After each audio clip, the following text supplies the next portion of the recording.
जगदीश गायकवाड तुम्ही रिपब्लिकन पक्षाचे कार्यकर्ते आहात. आपण बघतोय सोनई, खर्डा, जवखेडे या प्रकारच्या घटना सध्या महाराष्ट्रामध्ये घडत आहेत, नगर जिल्ह्यामध्ये किंवा अन्यत्र. आणि या सगळ्याचा एक वाईट परिणाम किंवा याचा महाराष्ट्राच्या प्रतिमेवर होतोय. या सगळ्या पार्श्वभूमीवर एकूण हे सरकार कितपत संवेदनशील आहे असं तुम्हाला वाटतं? मी तर अजिबात समाधानी नाही. जवखेड्याचा जो प्रकार घडलेला आहे तो सबंध जगाने पाहिलेला आहे. त्या ठिकाणी भाजपचे 2-3 मंत्री मोदी जाऊन आलेले आहेत. जाऊन आल्यानंतर सुद्धा अद्याप आरोपी मिळत नाही. ही शोकांतिका आहे. आणि या खरं तर जवखेड्यात नसून सबंध महाराष्ट्राची होणाऱ्या घटना आहेत. जवखेडा तर अत्यंत म्हणजे हीन रीतीने त्यांना कापले गेलेले आहेत. त्यांचे एक वेगवेगळे पार्ट केले, करवतीने कापलेले आहेत. पंकजाताई मुंडे जाऊन आले आहेत, मुनगंटीवार जाऊन आले, मुख्यमंत्री त्या ठिकाणी जाऊन आलेत. मुख्यमंत्री जाऊन आल्यानंतर सुद्धा जर आरोपी सापडत नसतील तर सरकार यो दलितांना न्याय देणारं सरकार आहे की काय, हाही प्रश्न आमच्या समोर आहे. नाही, पण जगदीश गायकवाड, मुळात मुद्दा असा आहे की जेव्हा मी हा प्रश्न विचारला तेव्हा तुम्ही उत्तर देताय, पण तुमची आतापर्यंतची चर्चा केंद्रातलं मंत्रिपद, राज्यातलं मंत्रिपद आणि तेही रामदास आठवलेंचं मंत्रिपद. नाही, रामदास आठवलेंचं मंत्रिपद याच्याशिवाय तुमच्याकडे दुसरा अजेंडाच नसतो. तुम्ही तरी दलित प्रश्नांबद्दल किती आग्रही आहात? नाही, आम्ही तर सातत्याने दलित प्रश्नावरच आग्रहित आहे. आठवलेंचं मंत्रिपद याच्यासाठी सांगितलं की आठवलेंचंच नाव का आम्ही पुढे घेतो, कारण या महाराष्ट्रामध्ये किंवा या देशामध्ये दलितांचा एकमेव नेता असे आहे बाबासाहेब आंबेडकरांच्या नंतर की सबंध पायाला भिंगरी लावून फिरणारा, ट्रक टँकरमध्ये फिरणारा, वडापाव भजीवर राहणारा, सबंध देश पालटून त्यांनी टाकलं. आणि ज्या शक्तीला, ज्या भाजप शक्तीला आम्ही जातीवादी समजत होतो त्या भाजपसोबत आम्ही युती केली, तो भाग वेगळा आहे. परंतु आठवले साहेबांना मंत्रिपद दिल्यानंतर देशातले आणि भाजप जातीवादी असं तुमचं म्हणणं आहे थेट अजूनही? नाही, आता ते जनताच बोलावं लागले. मी बोलण्यापेक्षा जनता का दलितांना टाळण्याचा हेतू करते की काय, हेतू पुरस्कार टाळतात की काय? आपण सांगितलं की तांत्रिक अडचणी आहे, परंतु लोकांच्या ज्या भावना आहेत, विश्लेषक इथं बसलेले आहेत, लोकांच्या ज्या भावना आहेत त्या लोकांच्या भावनापर्यंत भाजप पोचली पाहिजे आणि ती भाजप पोचत नाही. प्रताप थोरात, आता एक बघा, म्हणजे मला आता मगापासून आपण बघतोय की जगदीश गायकवाडांचं म्हणणं असं आहे की रामदास आठवलेंना मंत्री केलं पाहिजे, केंद्रात करा, राज्यात करा, आठवलेंना केले की आम्ही खुश. रासपवाले असं म्हणतात की महादेव जानकरांना कॅबिनेट मंत्रिपद मिळालं पाहिजे अशी त्यांची भूमिका आहे. शिवसंग्रामच्या लोकांना, विनायक मेटेंना अर्थातच मंत्रिपद हवं असेल. हे सगळं जे काही आहे, म्हणजे आपण असं बघतो आहोत की या सगळ्या मुळात यांचे मुळात यातला कोणीही माणूस हा निवडून आलेला नाही आहे विधानसभेवर, तरीही यांना मंत्रिपद पाहिजे आहे. प्रश्न असा आहे की या घटक पक्षांना मगाशी तुम्ही म्हटल्याप्रमाणे एकही उमेदवार निवडून आणता का आला नाही, हा एक मुद्दा. आणि दुसरा मुद्दा म्हणजे जेव्हा मंत्रिपदाचा मुद्दा येतो तेव्हा यांच्याकडे यांच्याशिवाय अन्य नावही असू शकत नाही. ही जी घटक पक्षांची भूमिका आहे याच्याबद्दल तुम्हाला काय वाटतं? याचं कारण असं आहे की हे काही जे घटक पक्ष आहेत हे एक खांबी तंबू आहेत आणि त्याच्यामुळं त्यांची ताकद वाढत नाही. आणि हे एक खांबापुरते, एक नेत्यापुरतेच हे घटक पक्ष राहतात. आता शेवटी त्यांनी त्यांचा पक्ष कसा चालवायचा हा त्यांचा प्रश्न आहे. शेवटी मग एकच माणूस राहील ना त्या पक्षात. जनतासुद्धा तुमची राहणार नाही तुमच्याबरोबर.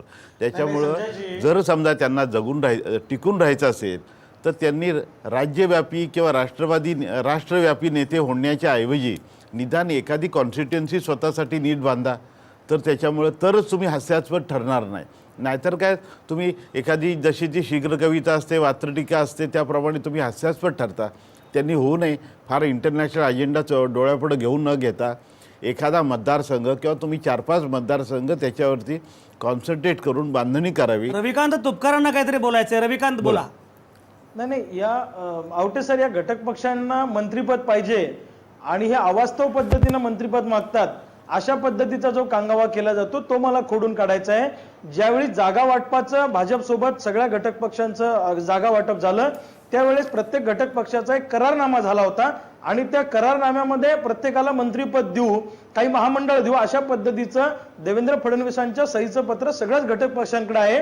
आणि तो करारनामा असल्यामुळे ते सगळे घटक पक्ष मंत्रिपदासाठी आग्रही आहेत, हे सुद्धा आपण लक्षात घेतलं पाहिजे. महामंडळ याच्यातलं सॉरी कसं आहे की तुम्ही जर का समजा तुम्हाला प्रत्येकाला जर 4-4, 5-5 काही असतील त्या जागा जर निवडायला द्या, त्यात जर एक जरी जागा जर येत नसेल तुमची निवडून, तर त्यावेळेला तुम्हाला मंत्रिपद देण्याची अपेक्षा धरणं चुकीचं आहे. त्यामुळे फार तर महामंडळ देऊ शकतं, महामंडळ द्यावं त्यांनी. आणि दुसरा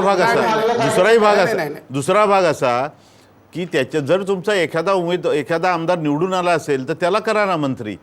त्याच्या नेत्यालाच करायला पाहिजे हा आग्रह सुद्धा नाही, शैलेश बिनबुडाचा वाद. शैलेश सरकडे शिवसंग्रामच्या आपल्यासोबत आहेत. एक तर मुळामध्ये तुमच्याच नेत्यांना मंत्री केलं पाहिजे हा एक भाग, तुमचे नेते पराभूत होतात हा दुसरा भाग, आणि आता मंत्रिमंडळामध्ये मंत्रिपद मिळणं एवढा एकच मुद्दा सगळ्यांचा सुरू आहे. जाहीरनाम्याच्या अनुषंगानं बाकी अजेंडा याबद्दल कोणीच बोलत नाही. काय शैलेश सरकडे म्हणणं आहे तुमचं? नाही, आवटे सर, मंत्रिमंडळात स्थान मिळावं हा एवढाच एक मुद्दा राहिलेला नाहीये. खऱ्या अर्थानं अरबी समुद्रामध्ये छत्रपती शिवाजी महाराजाचं स्मारक व्हावं हा मुद्दा शिवसंग्रामच्या अजेंड्यावरचा विषय होता. त्याचबरोबर मराठा समाजाला राज्यामध्ये आरक्षण मिळावं हा एक शिवसंग्रामच्या अजेंड्यावरचा विषय होता, जाहीरनाम्यातला विषय होता. तो विषय मार्गी लावण्यासाठी आदरणीय मेटे साहेब हे खऱ्या अर्थानं लढतायत. मराठा आरक्षण आघाडी सरकारनं घाईघाई देऊ केलं, पण कुठेतरी ते कायद्याच्या कसोटीत अडकलेलं आहे. ते कायद्याच्या कसोटीतून ते आरक्षण सुटून या राज्यातील मराठा गोरगरीब मराठा समाजाला आरक्षण मिळावं यासाठी शिवसंग्राम, जर राज्य सरकार सुप्रीम कोर्टात गेलं नाही तर शिवसंग्रामच्या नेत्यांनी म्हणजे आदरणीय मेटे साहेबांनी सांगितलंय की आम्ही सुप्रीम कोर्टात जाऊ. त्याचबरोबर छत्रपती शिवाजी महाराजांचा अश्वरूढ पुतळा अरबी समुद्रात व्हावा यासाठी मेटे साहेब लढतायत. आम्ही रस्त्यावरची लढाईपासून ते कायदेशीर लढाईपर्यंत प्रत्येक लढाई लढायला तयार आहोत आणि लढतो आहोत. आता जागा वाटपाचा विषय निघाला तर जागा वाटपामध्ये सुद्धा शिवसंग्राम या पक्षाने फक्त 2 जागा लढवल्या. त्या 2 जागेतील एक जागा डॉक्टर भारती लवगेकर यांची निवडून आली.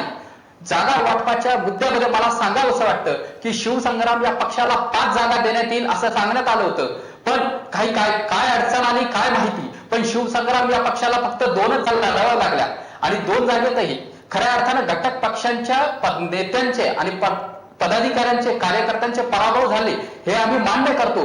पण ते मान्य करत असताना एक लक्षात घ्या, जागा वाटपाची चर्चा सुद्धा खूप लेट पर्यंत चालू होती आणि घटक पक्षाला हे सुद्धा माहित नव्हते की आपल्याला कुठला मतदारसंघ मिळणार आणि कुठली जागा मिळणार. शैलेश सरकडे मला एक तुम्हाला फक्त एका मुद्द्याकडे लक्ष वेधायचं आहे की तुमच्या सगळ्या ज्या मागण्या त्यातल्या बऱ्याच मागण्या ह्या प्रतिकात्मक आणि अस्मितेशी निगडीत आहेत. त्याचा प्रत्यक्ष ग्राउंड रियालिटीशी किती संबंध आहे हा एक भाग, आणि दुसरा एक टीका अलीकडे वारंवार अशी केली जाते की मराठा संघटना ह्या जरा जास्त आक्रमक होत चाललेल्या आहेत आणि एकूण त्यामुळे एकात्मतेला थोडासा धोका होऊ शकतो.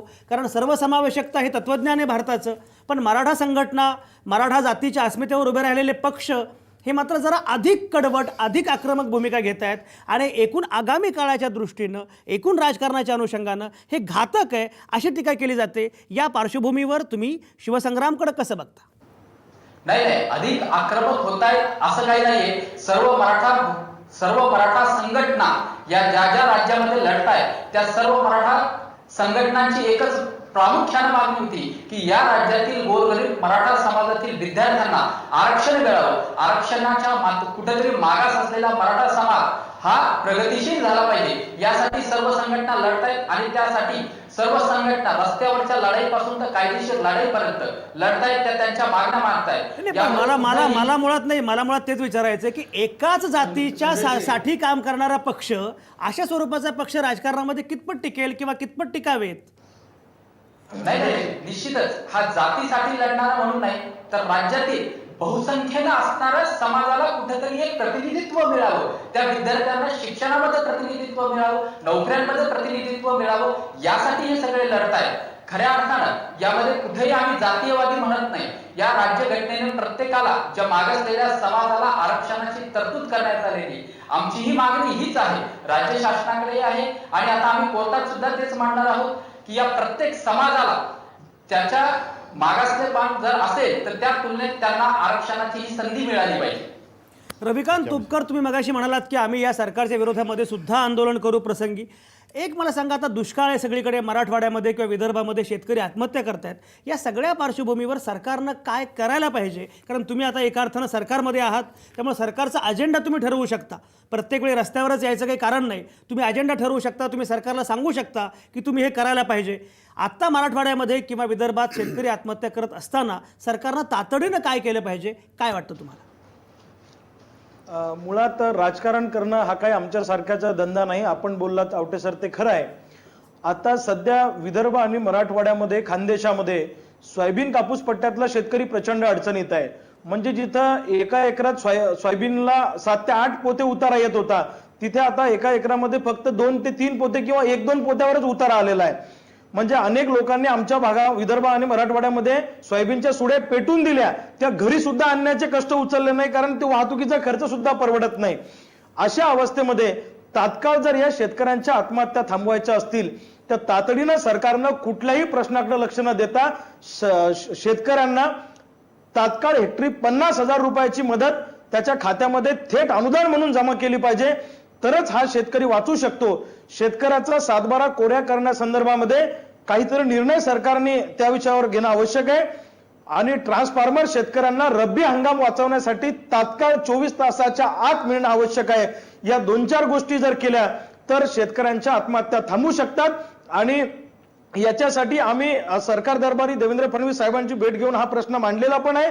आणि हे तसं जर नाही सुटलं तर आम्ही रस्त्यावर येऊन सुद्धा शेतकऱ्याची ताकद काय असते हे सुद्धा आम्ही सरकारला दाखवून देऊ. पीक विम्याची रक्कम सुद्धा गेल्या वेळची 2 वर्षाची पीक विम्याची रक्कम मिळाली नाही, ती रक्कम सुद्धा शेतकऱ्यांना मिळणं गरजेचं आहे. बरोबर. निरंजन शेट्टी, बरोबर आहे, सगळ्या मागण्या अतिशय महत्त्वाच्या आहेत. निरंजन शेट्टी आपल्यासोबत आहेत. निरंजन शेट्टी, एक कायम टीका राष्ट्रवादी काँग्रेसकडून केली जाते की हे जे सरकार आहे या सरकारला शेतीतलं काही कळत नाही, शेती न कळणारं हे सरकार आहे. देवेंद्र फडणवीस हे जे मुख्यमंत्री आहेत ते आहेत कर्तबगार, पण तरुण आहेत, सगळं आहे, पण प्रत्यक्षामध्ये ते शहरातले आहेत. पहिल्यांदाच असा एक मुख्यमंत्री मिळाला आहे महाराष्ट्राला की जो महापौर होता, बाकी सगळे सरपंच किंवा गावातलं काम करणारे असे लोक होते.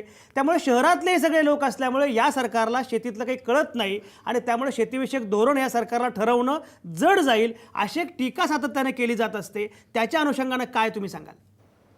नाही, मला वाटते असं म्हणणं चुकीचं ठरेल की अशा प्रकारचे जे काय आरोप होत आहे की त्यांना शेती कळत नाही.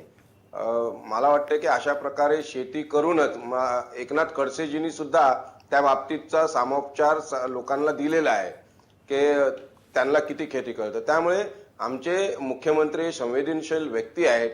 खेती करूनच संवेदनशील कळेल असं नसतं, ते संवेदनशील आहेत. आणि असं रविकांतजींनी जे विषय मांडले, खरं तर ते विनंती केंद्राकडे त्यांनी ऑलरेडी दिलेलं आहे आणि ते करतील अशी अपेक्षा आहे. मला शेवटी जायचंय प्रताप थोरातांकडे. प्रताप थोरात, एकूण सगळी चर्चा आपण आता ऐकत आहोत. घटक पक्षांची भूमिका काय आहे, फसवलं गेलंय असं पण घटक पक्ष म्हणतायत. त्याचवेळी रविकांत तुपकरांसारखा एक कार्यकर्ता म्हणतो की मुळामध्ये आम्हाला आमदारकी, खासदारकी, मंत्रिपदाचं काही पडलेलंच नाही. पण या सगळ्या पार्श्वभूमीवर भाजप शिवसेनेमध्येच मुळामध्ये एवढे ताणतणाव आहेत. वेगळ्या विदर्भाचं काय करायचं, जैतापूरचं काय करायचं, असे अनेक प्रश्न आहेत. या सगळ्या पार्श्वभूमीवर या सरकार पुढची आव्हानं काय आणि खरंच कार्यक्षमतेनं हे सरकार काम करू शकेल का?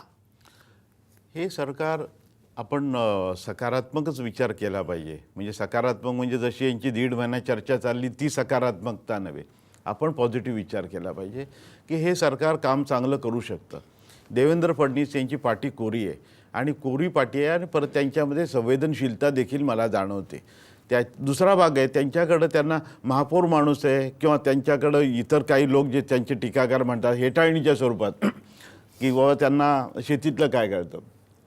मी स्पेसिफिक सांगेल की देवेंद्र फडणवीसांनी अलीकडच्या ज्या मुलाखती आहेत त्याच्यामध्ये सोलर पॉवरचा उपयोग करून ते शेताचं फेन्सिंग की ज्या ठिकाणी जंगली प्राणी पिकं खातात ते आणि सोलर पॉवरवरती पंप याचा वापर करावा हा अत्यंत व्यावहारिक गोष्ट आहे. आणि त्या कॉस्ट ऑफ प्रोडक्शन त्याच्यामुळे जर कमी करता येत असेल, अनुदानं देता येत असतील, त्याचाच भाग लवकर घ्यावा.